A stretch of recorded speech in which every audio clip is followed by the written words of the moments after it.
How are you? I'm pretty good. Could you tell us a little bit about the history of Johnson County Community College? Johnson County Community College was opened in 1969. So that, makes us about 42 years old, celebrating 40th anniversary. It's one of the largest community colleges in the country.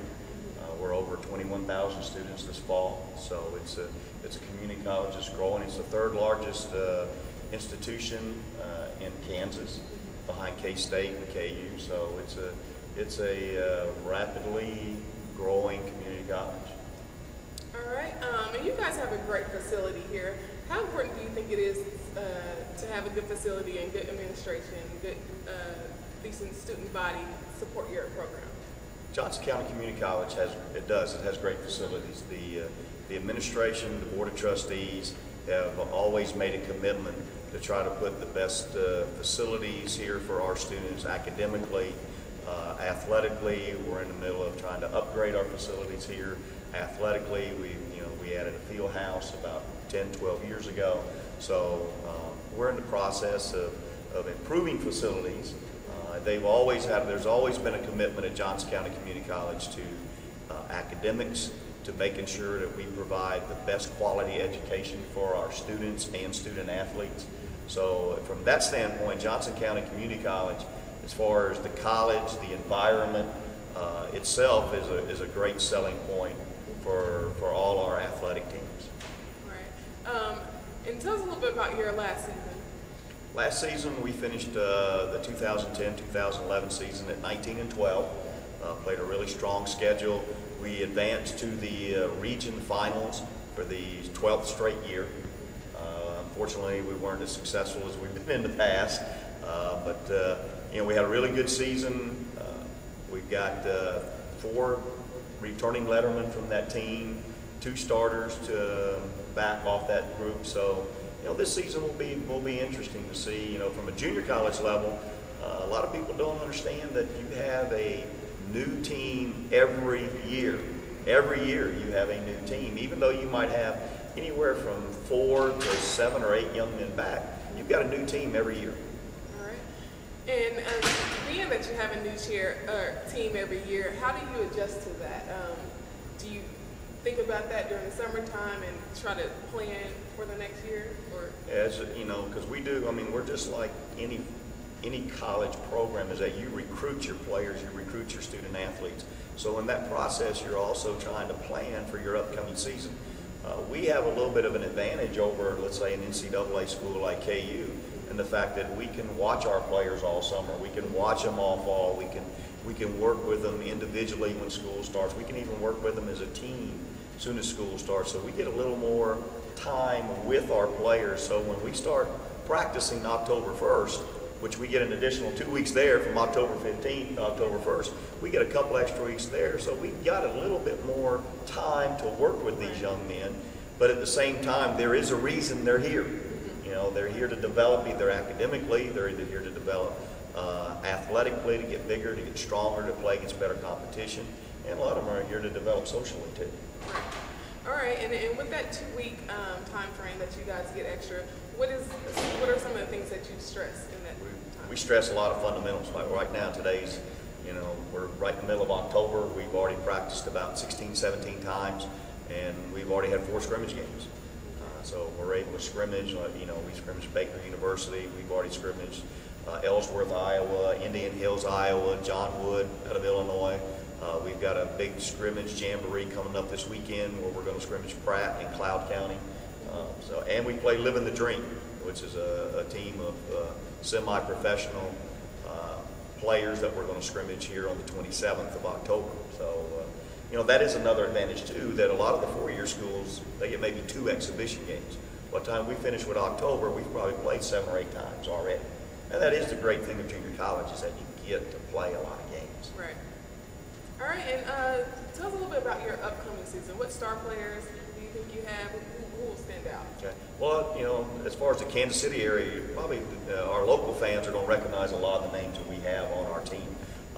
Justin Leathers is a returning starter from Park Hill High School.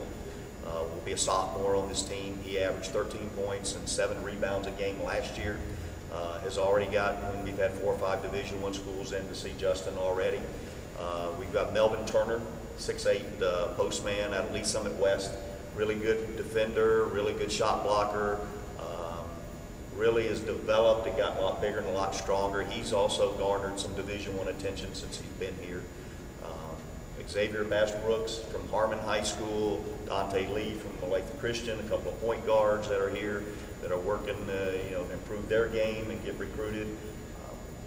So we've got quite a few kids from the Kansas City, and those are sophomores. Our freshmen from the Kansas City area, we've got Miles and Mike Hibbler, twins from Washington High School that made it to the state championship game in Topeka last year. We've got Christian Hildebrandt from Park Hill South, who through the first probably 2 weeks of our preseason has been the most impressive freshman we've had. So Christian's one of those 6'3", kind of do-it-all type of wingman, can defend, can score. Christian's going to, right now, he's really looking like he can be an impact player as a freshman. So, right now there's 7, 8, 9 guys just from the Kansas City area that should have, good seasons for us. And if they do, then we'll have a good year. Okay. And it's still early on in the school year, but besides athletic abilities, what makes them a star player?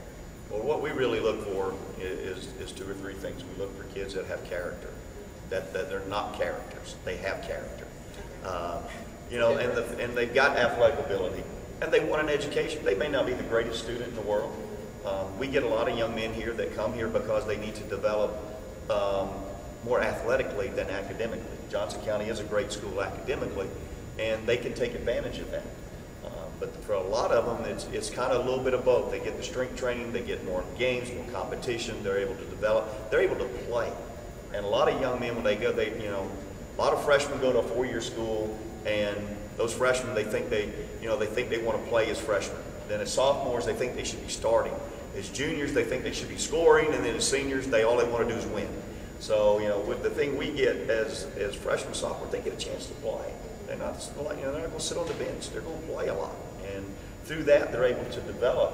And the one thing that we're really proud of in our program, I've been here 21 seasons, and I've coached at the college level for it's my 34th year now, is that of the young men that have left our program in Johnson County, gone to a 4-year school, competed there, 90% of those young men have a bachelor's degree.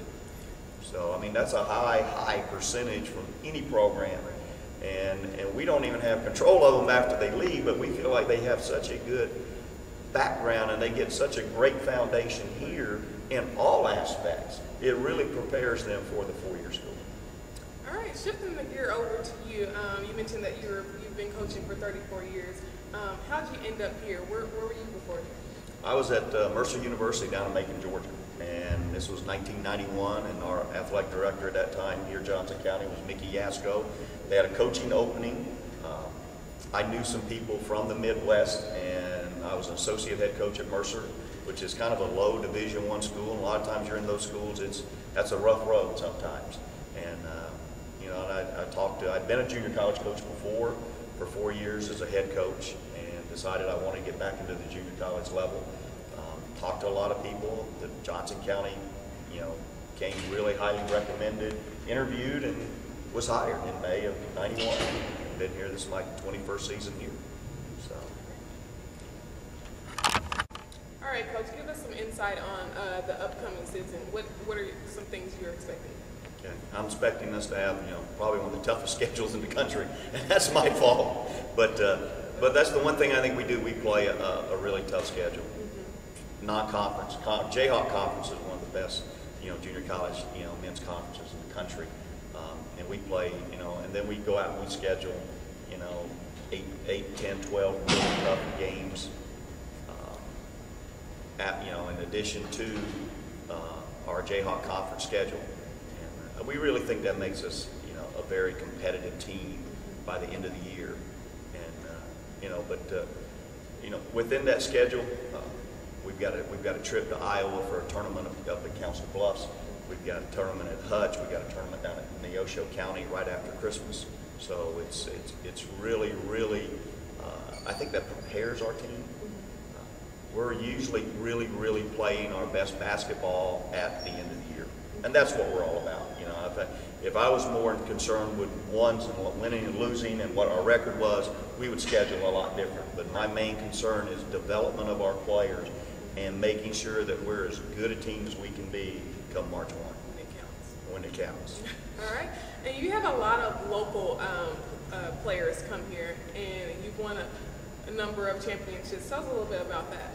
We've won 2 national championships in the last 10 years, 2001, 2009. Our 2001 team had Jimmy Hubbard from Belton, Mark DeBond from Shawnee Mission South, Matt Howard and Rich Bubalo from Blue Springs South, Joel Yeldell from Shawnee Mission Northwest. So we get a lot of local players that come here seeking an opportunity. And that's the thing about, at the junior college level, and especially Johnson County Community College, we give them an opportunity. We won another national championship in 2009.